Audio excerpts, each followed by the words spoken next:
بسم اللہ الرحمن الرحیم۔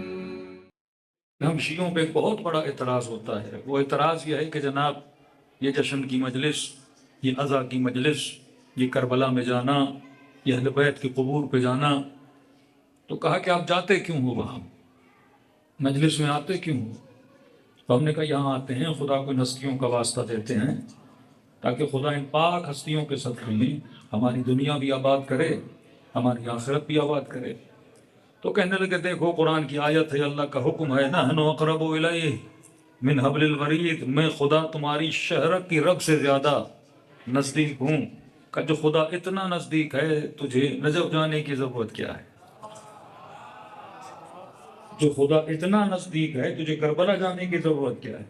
جو خدا اتنا نزدیک ہے گھر میں بیٹھ کے اللہ سے مانگو، محفل جشن میں جانے کی ضرورت کیا ہے کہ 10 لوگ چٹھیاں لکھیں کہ مولانا آج اولاد نہیں ہے دعا کرائیے گا، بیمار ہوں دعا کروائیے گا، رزق میں تنگی ہے دعا کروائیے گا۔ تو خدا تو خود کہہ رہا ہے کہ میں شہرک کی رگ سے زیادہ کیا ہوں، قریب ہوں، تو لہٰذا کس سے مانگو؟ اللہ سے مانگو۔ در حسین پہ جانے کی ضرورت کیا ہے؟ در سیدہ پہ جانے کی ضرورت کیا ہے؟ در امام حسین پہ جانے کی ضرورت کیا ہے؟ معصوم فرماتے ہمیشہ یاد رکھو نحن ابناء الدلیل، فرمایا شیعہ کا عقیدہ وہ ہوتا ہے جو دلیل کی بنیاد پہ بنایا جائے۔ اگر مدافع عقائد اہل بیت بننا چاہتے ہو تو ضروری ہے اپنی نسلوں کو عقیدوں میں کیا یاد کراؤ؟ دلیلیں یاد کراؤ۔ کل کوئی پوچھے کہ یا علی مدد کیوں کہتے ہو تو جواب یہ نہیں آنا چاہیے کیونکہ میرے ابا حضور کہتے تھے، جواب یہ آنا چاہیے کیونکہ خیبر میں رسول نے کہا تھا۔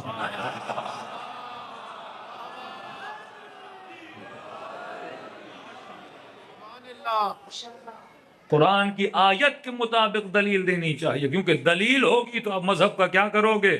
دفاع بھی کر سکو گے، حفاظت بھی کر سکو گے۔ تو شیعہ کبھی لڑتا نہیں، جھگڑتا نہیں۔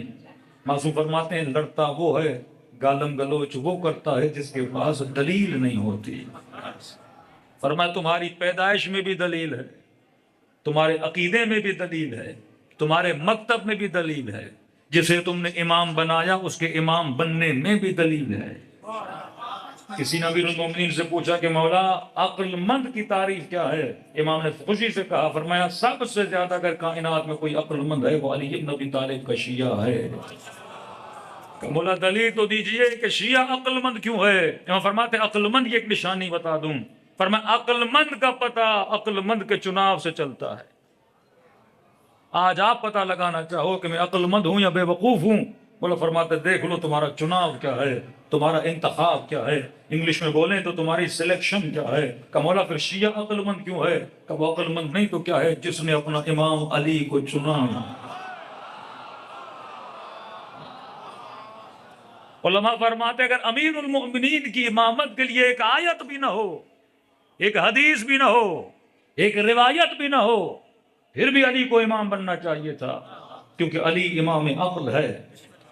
آج اپنی عقل سے پوچھو، عقل چلتی ہے فطرت کے مطابق۔ مثال کے طور پہ اس مجمع میں کوئی ایسا بندہ ہے جسے کنجوس سے پیار ہو؟ آپ بولیں کہ مولانا ہمیں کنجوسوں سے بڑا عشق ہے۔ بندہ خود کنجوس ہوگا پر اگلا اسے کنجوس کہے گا تو ناراض ہو جائے گا، لیکن کنجوس کو بھی سخی کہو تو کیا ہو جاتا ہے؟ خوش ہو جاتا ہے۔ یا آپ نے کسی مدرسے میں نہیں پڑھا، یہ الہی مدرسے نے تیری فطرت کے اندر رکھا تھا کہ فطرت بشر کنجوسوں کی عاشق نہیں بنتی، سخیوں کی عاشق بنتی ہے۔ اس مجمع میں کوئی ایک بچہ مجھے دکھا دیجئے جو کہے کہ میں بھگوڑوں کا عاشق ہوں۔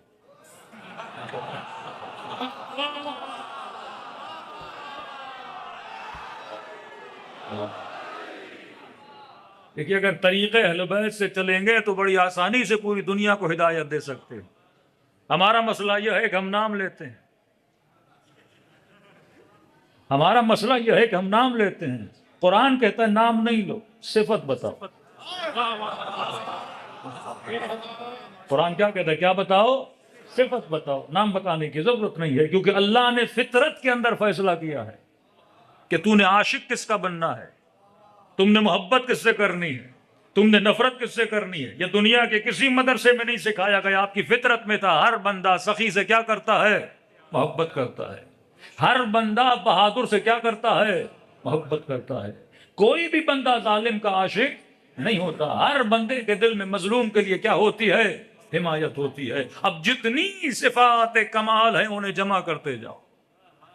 عقل کہے گی شجاع سے محبت کرو. دیکھیں ایک مناظرہ ہوا تھا نا, دعا بھی کیجئے یاسین قادری صاحب کے لیے, بیچارے زندان میں ہیں, اللہ انہیں رہائی عطا کرے. سارا بغض اس ایک جملے کی وجہ سے, سارا بغض ایک جملے کی وجہ سے. انہوں نے کہا کہ کچھ مسلمان جنگ احد میں بھاگ گئے تھے, تو ساتھ میں بیٹھے والے مفتی نے کہا کہ آپ غلط کہہ رہے ہیں اور آپ توہین کر رہے ہیں. اب کئی لوگوں نے کہا کہ یہ کیسی بات ہے توہین کر رہے ہیں. وہ جو مفتی کہہ رہا ہے توہین کر رہے ہیں اپنی جگہ صحیح ہے, کیونکہ اس کی فطرت میں بھی عشق کمال کے ساتھ ہے. وہ جسے مان رہا ہے اسے کیا سمجھ رہا ہے؟ با کمال سمجھ رہا ہے. اب اگر آپ کسی ایسی صفت کا ذکر کرو گے جو صفت کمال نہیں ہے, بھاگنا کمال تھوڑی ہے, میدان کو چھوڑنا کمال تھوڑی ہے. بھائی آپ کا باپ بھی اگر بھاگ گیا ہو, کوئی بولے آپ کا باپ بھاگ گیا تو اچھا لگے گا؟ کسی کا باپ نشئی ہو اور 4 لوگوں میں بولو اس کا باپ نشئی ہے, اچھا لگے گا؟ کیونکہ باپ سے کیا ہے؟ محبت ہے. آپ نہیں چاہو کہ اس کے ساتھ کسی ایسی صفت کو جوڑا جائے جو صفت کمال کی صفت نہیں ہے. اس نے جو وہاں پہ اعتراض کیا وہ فطری اعتراض تھا, کیونکہ وہ صفت کو کمال نہیں مان رہا تھا, اور جس سے محبت کرتا تھا اسے با کمال مانتا تھا. یہ کنفیوژن مسلمانوں میں بڑا ہے. جیسے مانو وہ با کمال, جو صفت ہے وہ کمال کی ہے ہی نہیں. تو کہا کہ آپ جو کہہ رہے ہو وہ صحیح نہیں کہہ رہے. انہوں نے کہا میں لفظ بدل دیتا ہوں, اب کہتا ہوں بھاگے نہیں تھے, تشریف دکھا کر چلے گئے تھے.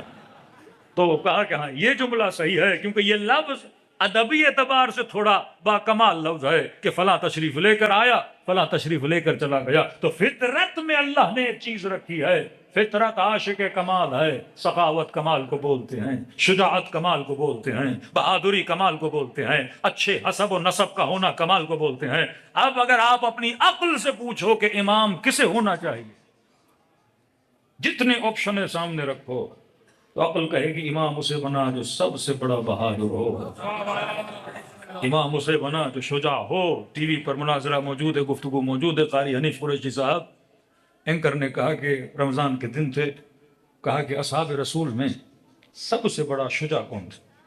انہوں نے کہا بلا اختلاف سارے مانتے ہیں سب سے بڑے شجاع کا نام کیا تھا؟ علی ابن ابی طالب. ضربت علی یوم الخندق افضل من عبادت الثقلین. شب ہجرت موت کے بستر پہ سونے والے کا سب سے بڑا عالم کون تھا؟ فوراً کہا کہ علی ابن ابی طالب. نبی نے فرمایا انا مدینۃ العلم وعلی بابھا. کہ حسب کے اعتبار سے کہ بہترین حسب بہترین نسب علی ابن ابی طالب. کہ بچے علی جیسے بچے کسی کے نہیں. الحسن والحسین سیدہ شباب اہل جنت. کا زوجہ علی کی زوجہ جیسی کسی کی زوجہ ہے ہی نہیں. کا علم میں علی, حسب میں علی, نسب میں علی, شجاعت میں علی, ہر شے میں بولتا گیا علی. تو کہا کہ قبلہ ایک سوال کرو, یہ بتائیے چاروں میں افضل کون ہے؟ آپ نے علم میں بھی پہلا رکھا, شجاعت میں بھی پہلا رکھا, حسب میں بھی پہلا رکھا, نسب میں بھی پہلا رکھا. کہ 4 اکابر امت ہیں, ان میں سب سے افضل کون ہے؟ یہاں پہ کہا دیکھیے ہمارے بڑوں نے کہا ہے. بڑوں کی ایک ترتیب ہے کہ علی بن ابی طالب فضیلت کے اعتبار سے یہاں چوتھے پر ہیں, اور یہ ترتیب ہمارے یہاں بنائی گئی ہے. یہاں امیر المومنین فرماتے خدا کا شکر کرو, خدا نے تجھے عقل مند بنایا ہے.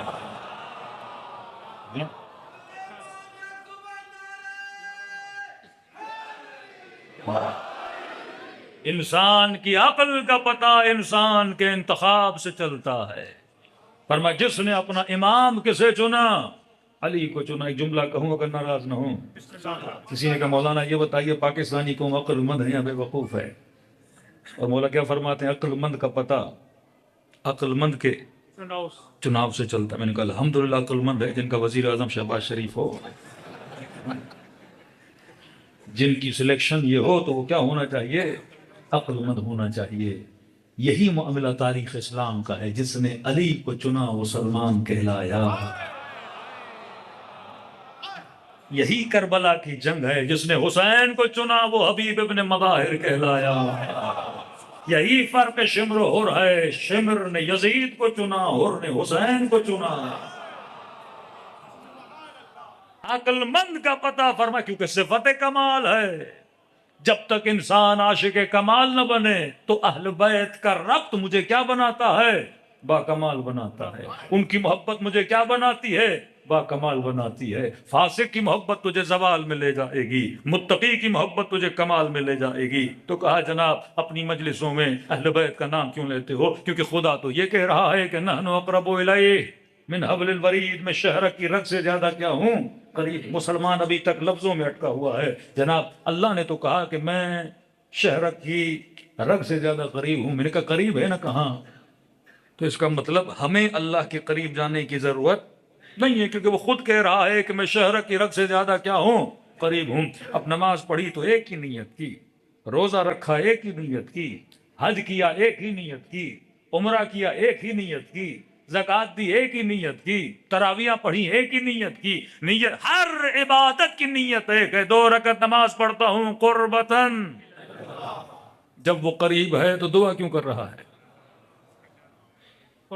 ہر بندہ یہ دعا کر رہا ہے خدا نماز پڑھ رہا ہوں تاکہ کس کے قریب ہو جاؤں؟ جبکہ خدا خود کہہ رہا ہے کہ میں کیا ہوں؟ تیرے قریب ہوں. تو دعا بنتی ہی نہیں، لوجک کے خلاف ہے. فرماتے یہاں قرب سے مراد یہ قرب جسمانی نہیں. کیا آپ بولیں اس وقت مائک سب سے زیادہ مولوی کے قریب ہے.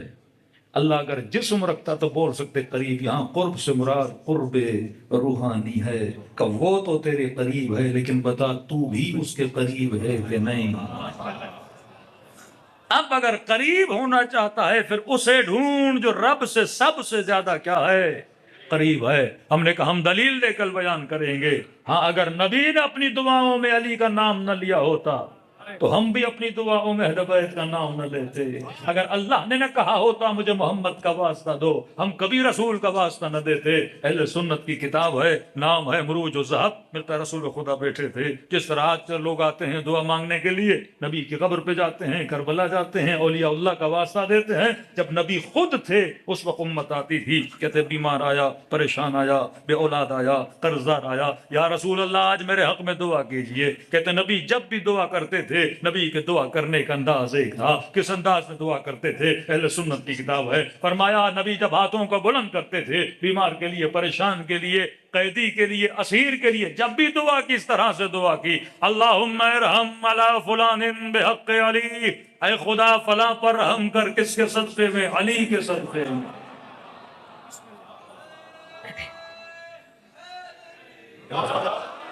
اب ضروری تو نہیں ہے نام سب ڈائجسٹ کر لیں. کہ کچھ ایسے تھے جو نبی کے حضور میں بیٹھے تھے، انہوں نے دیکھا پہلا بیمار آیا کہا بحق علی، دوسرا قرضدار آیا کہا بحق علی. جو بھی آتا ہے نبی جب بھی دعا کرتے ہیں کسی کا واسطہ دیتے ہیں؟ علی کا واسطہ دیتے ہیں. جبکہ علی گھر میں ہیں، ہم سامنے بیٹھے ہیں. کہا کہ یار یہ انصاف نہیں ہے. دیکھو 10 مرتبہ علی کا نام لیا، کبھی تیرا نام لے لیں، کبھی میرا نام لے لیں، تاکہ ہمارا دل بھی خوش ہو جائے کہ امت کے غریبوں کے لیے جب دعا کی جا رہی ہے تو دوسرے دوستوں کا بھی تو نام لینا چاہیے. اس نے کہا دیکھو صبر کر، صبر کا پھل میٹھا ہوتا ہے. کہ کیسا صبر کا؟ دیکھ دنیا آتی ہے علی کا نام لیتے ہیں، ایک دن آئے گا جب علی خود بیمار ہو جائیں گے تو مجبوری کی حالت میں یا تیرا نام لینا پڑے گا یا میرا نام لینا پڑے گا. کہتے ہیں وقت گزرا، واقعہ مکے کا، پھر نبی مدینے گئے. اتفاق سے یہ لوگ بھی بیٹھے تھے. امیر المومنین رسول خدا کی خدمت میں فرمایا یا رسول اللہ آج علی کی طبیعت ناساز ہے، ذرا میرے حق میں دعا تو کیجئے. تاریخ لکھنے والا لکھتا ہے یہ دونوں ایک دوسرے کو کوہنیاں مارنے لگے. ارے وہ دن آ گیا جس کا انتظار تھا. اب دیکھنا یا نبی تیرا نام لے کر دعا کریں گے یا میرا نام لے کر دعا کریں گے. لیکن مصطفیٰ نے دعا کے لیے ہاتھوں کو بلند کیا، بڑے عجیب انداز میں دعا کی. فرمایا اللہم ارحم علی علی بحق علی، اے خدا علی پر رحم کر، علی کے صدقے میں.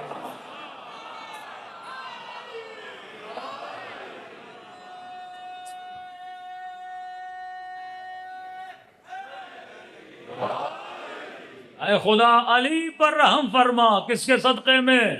علی کے صدقے میں. اب سنا تو برداشت نہ ہوا, کہنے لگے یا رسول اللہ یہ کیسے انصاف کی بات ہے, جب دنیا آتی ہے علی کا نام لیتے ہیں, آج علی آئے ہیں پھر بھی علی کا نام لیا ہے. بس رسول نے دیکھنا تھا, سارے جلا نمایا ہوئے. کہنے لگے اے مسلمانوں تم علی کی بات کرتے ہو, جب میں نبی اپنے لیے دعا کرتا ہوں تو پھر بھی خدا کو علی کا واسطہ دے کر دعا کرتا. تبھی شاعر نے کہا ہر درد کے لبوں پہ سجا ہے دوا کا نام, حاجت سے پوچھ لے کبھی حاجت روا کا نام. اگر تجھ کو یقین نہیں تو آزما کے دیکھ, مشکل کی موت ہے میرے مشکل کشا. جب اعتراضات بڑھے تو امیر المؤمنین رسول کی خدمت میں آئے. فرمایا یا رسول اللہ دعا کرتے ہیں میرا نام لیتے ہیں, اعتراض ہوتا ہے, آپ میرا ہی نام کیوں لیتے ہیں؟ فرمایا علی جب دعا کے لیے ہاتھوں کو بلند کرتا ہوں پوری کائنات کو دیکھتا ہوں, میرے بعد رب کی دربار میں سب سے زیادہ محبوب بندہ کون ہے؟ مجھے تیرے علاوہ کوئی اور ملتا ہی نہیں ہے. آج کون ہے امت کا شخص جو کہے کہ آل رسول اللہ کے نزدیک سب سے زیادہ محبوب نہیں ہے؟ فطرت کمال کی عاشق ہے, فطرت کمال کی عاشق ہے. کہ مولا حسین یہ بتائیے کہ کمال, امام حسین فرماتے کمال وہ ہے جسے کبھی زوال نہ ہو. اب مولا دو مثالیں دیتے ہیں کہ مولا لذت دنیا, کیونکہ لذت مل رہی ہے تو آپ کیا سمجھتے ہو؟ کمال ہے. کھانا کھایا لذت ملی, گھومنے گئے لذت ملی, شہوت پائی لذت ملی, تو انسان کہتا ہے یہ کیا ہے؟ کمال ہے. مولا فرماتے ہیں یہ کمال نہیں, کیونکہ اسے کیا ہے؟ زوال ہے. مثال بڑی پیاری دی. معصوم فرماتے اگر فرق جاننا چاہتے ہو کہ لذت روح کیا ہے, لذت جسم کیا ہے, تو ان دو چیزوں کو دیکھ لو. مولا کون سی چیزیں؟ فرمایا جسے کھانا کھا کر مزہ آئے, یہ لذت جسم ہے. جسے کھانا کھا کر مزہ آئے, یہ لذت جسم ہے. اور فرمایا جسے کھانا کھلا کر مزہ آئے, یہ لذت روح ہے. بڑا باریک فرق ہے. کھانا میں کھاؤں مجھے مزہ آئے تو بات سمجھ آتی ہے, لیکن اگر کوئی مومن غریب ہو, کوئی مسکین ہو, کوئی یتیم ہو, اگر میں اسے کھانا کھلاؤں مجھے کیوں مزہ مل رہا ہے؟ میرے پیٹ میں جائے تو مجھے مزہ آئے نا, لیکن کسی غریب کو کھلاؤں تو مجھے مزہ کیوں آتا ہے؟ امام فرماتے ہیں کیونکہ جب تو کھاتا ہے یہ لذت جسم ہے, جب کسی کو کھلاتا ہے یہ لذت روح ہے. اور کہا جو تو نے کھایا 6 دن کے بعد بھی سوچے گا تجھے اس کی لذت یاد نہیں ہوگی, لیکن جسے کھلایا سالوں کے بعد بھی سوچے گا, لذت وہی کی وہی باقی ہوگی. تو دنیا سمجھتی تھی کہ اندھیری راتوں میں علی تکلیف اٹھاتے تھے یتیموں کو کھلا کر, لیکن انہیں کیا پتا علی لذت روح لے رہے تھے یتیموں کو کھلا کر.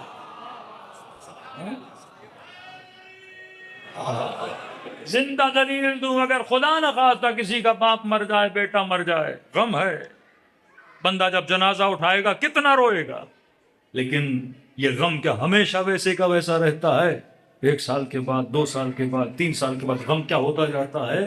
کم ہوتا جاتا ہے. کیونکہ یہ غم بھی دنیا کا غم ہے, لیکن نہ حسین کے غم کو زوال ہے, نہ ان کی محبت کو زوال ہے. 70 80 سال کے بزرگ یہاں بیٹھے ہیں. ہے کوئی بندہ کہے کہ پچھلی محرم میں جتنا رویا تھا اس محرم میں غم پرانا ہو گیا؟ ہر سال غم ایسے تازہ ہوتا ہے جیسے خاک شفاف حسین کا خون تازہ ہوتا ہے. نہ تو ان کا غم پرانا ہوتا ہے, نہ ان کی خوشیاں پرانی ہوتی ہیں, نہ ان کی محبت کی لذت پرانی ہوتی ہے. پوری دنیا گھوم کے آؤ سوچو کہ مزہ نہیں ملے گا, لیکن جو ایک مرتبہ کربلا ہو کر آیا آج بھی سوچے گا زیارت کربلا اسے لذت دے گا, کیونکہ یہ کمال ہے اور کمال کو کبھی زوال نہیں ہے. یہ چیز اپنی نسلوں کو سمجھاؤ کہ میرے لال مجلس حسین رکھی اسی لیے گئی تاکہ تجھے کیا بنایا جائے؟ عاشق کمال بنایا جائے.